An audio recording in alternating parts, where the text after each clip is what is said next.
તો ફાઇનલી અમારું પેકિંગ થઈ ગયું છે. હવે અમે લોકો નીકળી રહ્યા છે. સામાન પણ બહાર મૂકી દીધો છે. એટલે હવે આપણે મળશું સ્ટેશન ઉપર.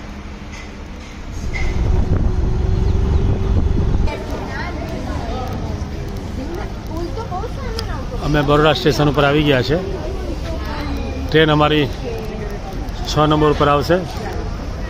હવે થોડી વારમાં અમે ટ્રેનની રાહ જોઈ રહ્યા છીએ. ટ્રેન આવી રહી છે. તમે જુઓ કેટલી ભીડ છે. એનું એક જ કારણ છે કે ટ્રેન અહીંયાથી જ ઉપડે છે, એકતાનગરથી.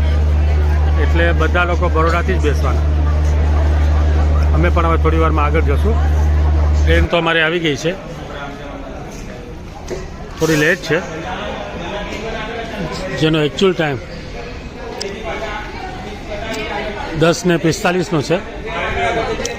તમે જોઈ શકો છો આ ટ્રેન ક્યાં જાય છે. તમે વિચારો અમે ક્યાં જવાના છે.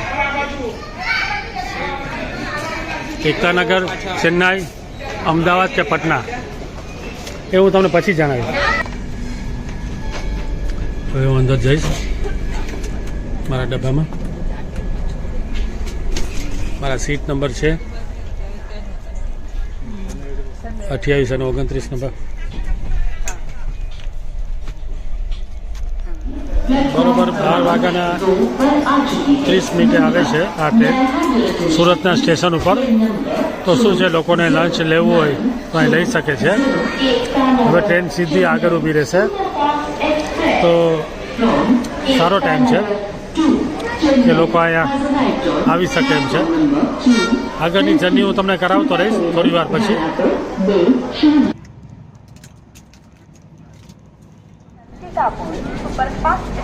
કલ્યાણ જંકશન આવી ગયું છે. તમે જે જોઈ રહ્યા છો એ કરજત સ્ટેશન છે.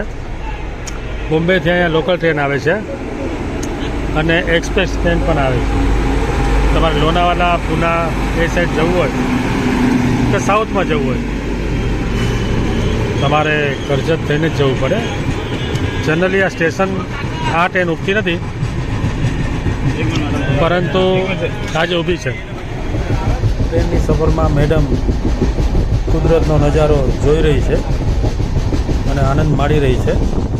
કારણ કે આ છે લોનાવાલાના પહાડો. અહીં વરસાદમાં આવવાની બહુ મજા આવે. ક્યારેક તમે આવજો, તમે ખુશ થઈ જશો. પહાડો છે અને આ છે મહારાષ્ટ્રના પહાડો જે બોમ્બેથી લોનાવાલાની વચ્ચે આવે છે. એક સાઈડ આવે છે કરજત કસારા અને બીજી સાઈડ આવે છે ઇગતપુરી. ઇગતપુરીનો જે રસ્તો છે એ રસ્તો જઈ રહ્યો છે નાસિક બાજુ, અને પેલો રસ્તો જાય છે લોનાવાલા અને પૂના બાજુ. અમારી ટ્રેન રોડ ઉપર ચાલી રહી છે. અંદર આવીએ. ઓકે, કારણ કે આ છે લોનાવાલા. તો લોનાવાલામાં શું મળે મગનભાઈની? આપ જે જોઈ રહ્યા છો એ લોનાવાલા સ્ટેશન છે. હમણાં જ અમારી ટ્રેન ધીમે ધીમે સ્ટેશન ઉપર જશે. એકચ્યુઅલી આ ટ્રેન લોનાવાલા પણ નથી ઊભતી, પણ ખબર નહીં, બધી જગ્યાએ ઊભી જાય છે, પણ છે ફાસ્ટ. તો હવે આપણે તમને બતાવશું લોનાવાલાનું સ્ટેશન. પૂના સ્ટેશન આવ્યું છે.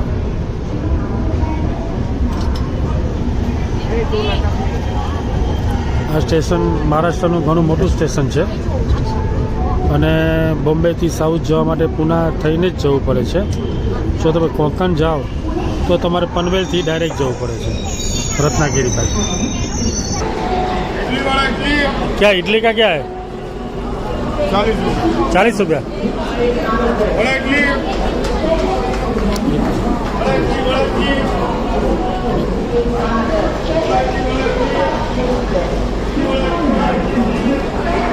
પૂના સ્ટેશન પર ઘણા લોકો ઉતરેલા છે.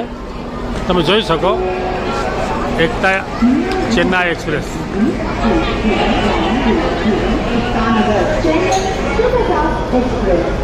બોમ્બેની જેમ અહીંયા ઘણો નાસ્તો મળશે, કારણ કે અહીંની જે કેન્ટીન હોય છે એમાં તમને બધું મળી જાય છે. પકોડા, સમોસા, પફ, વડા, બધી વસ્તુ. તો ચલો આપણે પણ જોઈએ છે શું મળે છે. હું દોડી રહ્યો છું કેમ કે ટ્રેન બહુ ટાઈમસર જતી રહેશે. મારે અહીંયાથી નાસ્તો લેવાનો છે અને જો ટાઈમ નહીં મળે તો મને પ્રોબ્લેમ થશે. તો ફટાફટ હું જાઉં છું. અહીંયા ભેળ મળે છે સરસ મજાની ભેળ છે ને આ તો. ચલો હું અહીંયા જાઉં છું. ભાઈ થમ્સઅપ મળશે? થમ્સઅપ પેપ્સી થમ્સઅપ ક્યાંય નથી મળતી અને મારે જોઈએ છે થમ્સઅપ. તો પૂછી લઉં છું કે થમ્સઅપ મળે છે કે નહીં. भाई थम्सअप और कौन सा है? कोई नहीं. थम्सअप છે થમ્સઅપ છે જ નહીં. 1:15 થઈ છે. બોરોટી કરીને સ્ટેશન આવેલું છે. તમે જોઈ શકો છો કે આજુબાજુમાં કોઈ સ્ટોલ છે નહીં.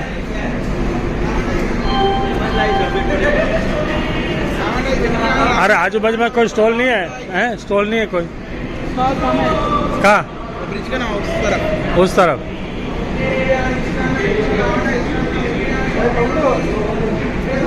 ब्रिज के उस तरफ स्टॉल है. भाग सको तो भाग सको. ये जो स्टेशन का नाम है खरेखर आ स्टेशन जो नाम है ये है કડપ્પા. નામ સાંભળીને યાદ આવ્યું.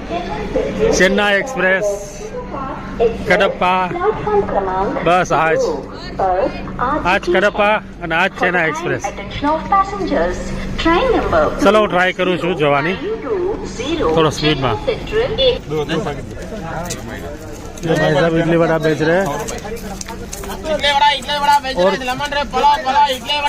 બીજું કશું કંઈ મળતું જ નથી એટલે મેં પણ ઇડલી વડા લઈ લીધા છે. ખબર નહીં અંદરથી શું હશે તો ચાલો જોઈએ. કે બીજું કશું મળતું જ નથી. અને હવે પછીનું જે સ્ટેશન મારું આવવાનું છે એ તો ડાયરેક્ટ લાસ્ટ સ્ટોપ છે. તો પછી મેં આ વસ્તુ લઈ લીધી છે અને આનાથી જ સંતોષ આપણે માનવાનો છે. થઈ ગયો છે અને અમે લોકો ખાઈ રહ્યા છે ઇડલી વડા કડપા સ્ટેશન ઉપર. કડપા એટલે પેલું ચેન્નાઈ એક્સપ્રેસ વાળું અને આ ચેન્નાઈ એક્સપ્રેસમાં કડપા આવ્યું. બરાબર છે દીપા? એક કડપા સ્ટેશન ઉપર અમે ઇડલી વડા ખાધેલા છે અને બાજુમાં બધા પહાડો છે. હવે વોટરફોલ ક્યારે આવે છે એની રાહ જોઈએ છે. આ જે નાનું એવું ગામ છે એ ગામની તમે આજુબાજુ જોઈ શકો કેટલા સરસ મજાના પહાડો છે. આ ગામમાં કોઈ એપાર્ટમેન્ટ નથી, બધા ટેનામેન્ટ જ છે.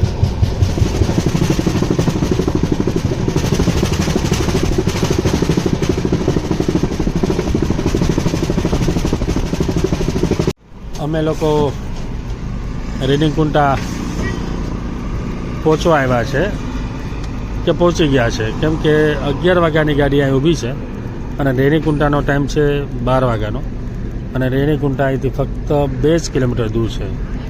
હવે અમારી પાસે ગ્રુપ છે, નહીં તો હું એકલો હોત અથવા 2 વ્યક્તિ હોત તો અહીંથી રિક્ષા પકડીને અમે જતા રહે.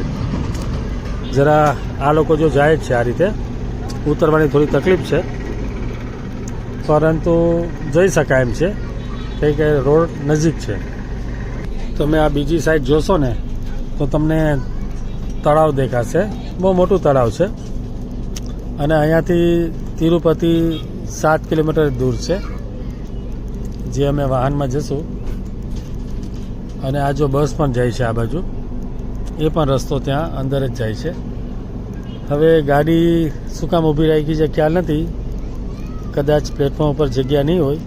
ઘણા લોકો ફોટોગ્રાફી કરી રહ્યા છે કારણ કે બિફોર ગાડી છે એટલે બધા લોકો ત્યાં ઊભીને ફોટોગ્રાફી કરશે, ટાઈમ પાસ કરશે. રેણુકુંટા ઉતરી ગયા છે.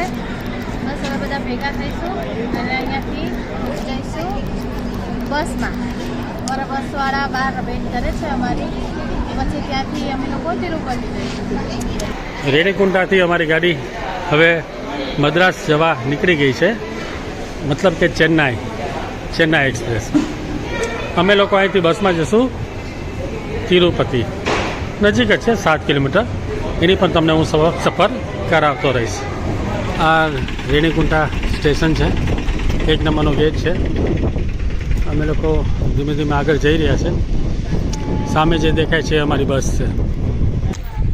આ અમારી બસ છે જે તિરુપતિ લઈને જશે, જે ફક્ત નજીક જ છે. લોકો ગોઠવાઈ ગયા છે. બાકીના જે લોકો છે ફ્લાઇટમાં ચેન્નઈથી આવવાના છે.